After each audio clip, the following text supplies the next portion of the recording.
This is a little video on the Wapanocca Wildlife National Refuge.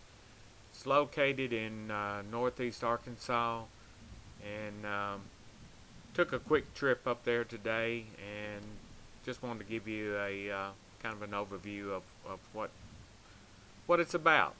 This is a little kiosk, has all the regulations for the refuge, and this is at the visitor center. You'll see that shortly here. There we go. Visitor center, flag flying. Got a little maintenance building off to the right.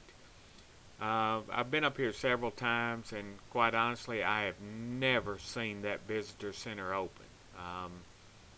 I'm sure at times it is, but I've never seen it. So, if you ever get up that way, maybe you'll be a little more lucky than I am. The refuge sets off behind it. This is just behind that visitor center. Says it's a public fishing area,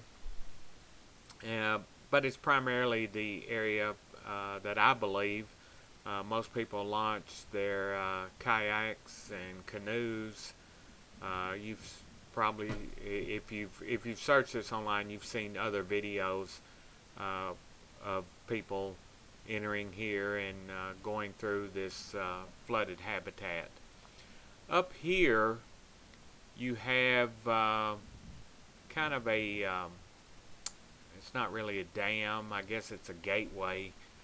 Once this timber is flooded in the winter, and you have to remember this area is primarily for waterfowl. It's a resting area. They keep account of the numbers, but this is a dam or a gate system that controls that timber area, that flooded timber. And you're going to see they've opened the gates up here, and we've got water flowing out of there pretty heavy. And they'll draw down this water now that it's, I guess today's February the 13th. It does open up. The main lake opens up for fishing on March the 1st. But that's a whole nother subject. I wish they'd do something with the fishing there, but you're dealing with the federal government.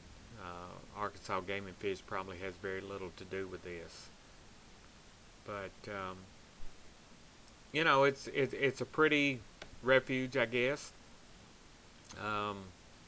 Lot of wildlife, a lot of deer, raccoons, turkey, you name it.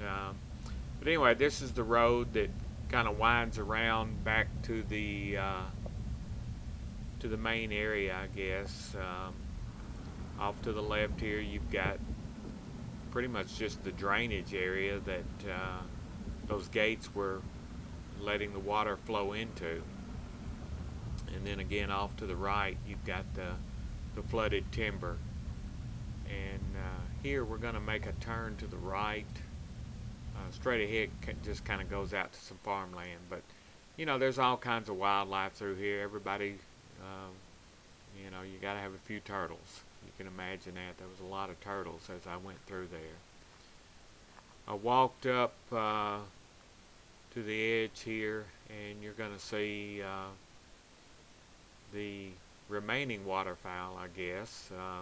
Most of the geese, the mallards have all moved on, and today was in the lower 60s. It was just a pretty day. It's the only reason I went up that way. These guys here, they weren't spooked by me like the last ones were. They're just kind of enjoying their day and enjoying the sunshine. Kind of relaxing looking at them. You look up a little further in the timber there, and there's even more of them. But it's again a lot of cypress trees in here, and you're going to get to see right here, I'm trying to think. Yeah, this was where I had a few mallards get up. This is a flooded field, a little further around into the refuge, and you'll see some mallards get up out of the field. Um, they don't go far. They know they're protected in here. No hunting whatsoever. There goes one there. But you're not gonna get them to go very far. Now this particular area, this is the observation deck or a fishing pier. I don't know how much fishing is done here, but this is the entrance to that particular area. This is the parking lot, just a large oval gravel. And I'm going to walk this direction here to the observation deck, fishing pier, whatever they want to call it. And I'll try not to bore you too much with my commentary because it is a decent little walk. Not bad, but a decent little walk. The flooded timber to both sides of this will be drained out for the most part from those gates that were open earlier. This water here is probably not, I don't know, maybe only a foot or so deep, 2 foot max. Now you may sink further than that if you stepped off in it, but that's another story. But as we get closer here, you can see the main lake, and I'm not sure of the total acreage of the lake. It's not real big. The lake itself is not real deep. Even in the dead of summer, you're probably only looking at probably the deepest part, maybe 4 foot deep. I've fished it before and been probably 2.5, 3 foot deep most of the way. But you've got this little walkway up, and it's a nice little observation deck or fishing pier. I'll tell you, in years past, I've seen a few snakes, and you've got the main area here that you can overlook the lake. To the right, years ago, there was some or a eagle's nest,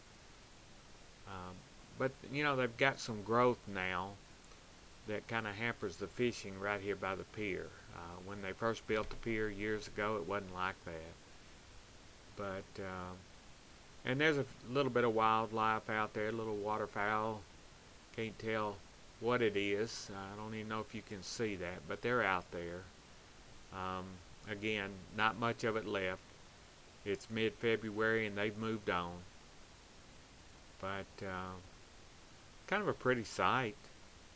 Over here, you've got cypress tree, and there's some fishing line and a bobber wrapped up in those little small limbs there. Somebody thought they would catch something, but it looks like it didn't end well. But either way, as you can tell, it's kind of a pretty sight, and it's a nice little observation deck, quite large right there, as a matter of fact. It's just a shame that the fishing from it is not very good. This is entrance to the actual boat ramp. I have made a video on that before. You have to leave the refuge itself kind of to come up to the boat ramp, and as you enter, it just kind of drops off there. But one of the most interesting things here is they've done some improvements this past winter. I was shocked when I went up there today and saw this. You've got handicap parking. You've got new concrete. And you can see the sign there. Will soon open March 1st for fishing. And it's closed, obviously, for the waterfowl resting area during the winter. They keep account of how many are there and so forth.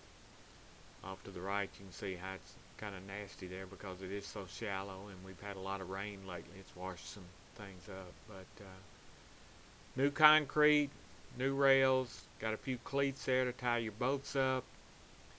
I noticed the rock here to prevent the erosion. There's probably going to be a few boaters upset with that, because once they would drop their boat, they would pull it up right there, park their truck, do whatever. So maybe they can tie it up with those cleats now. But we'll go around to the other side here. But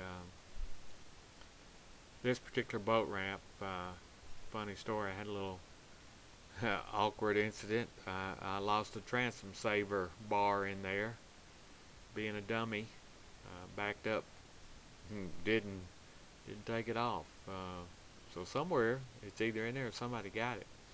But here's the other side again, cleats on the concrete, little guardrails, and more rock to prevent the erosion. But all of this is real shallow, and in the dead of the summer when it's so hot, you get a lot of the green slime, moss. If you back off in there to launch your boat, you pull it out and you've got stuff hanging all over it, which I don't particularly enjoy. But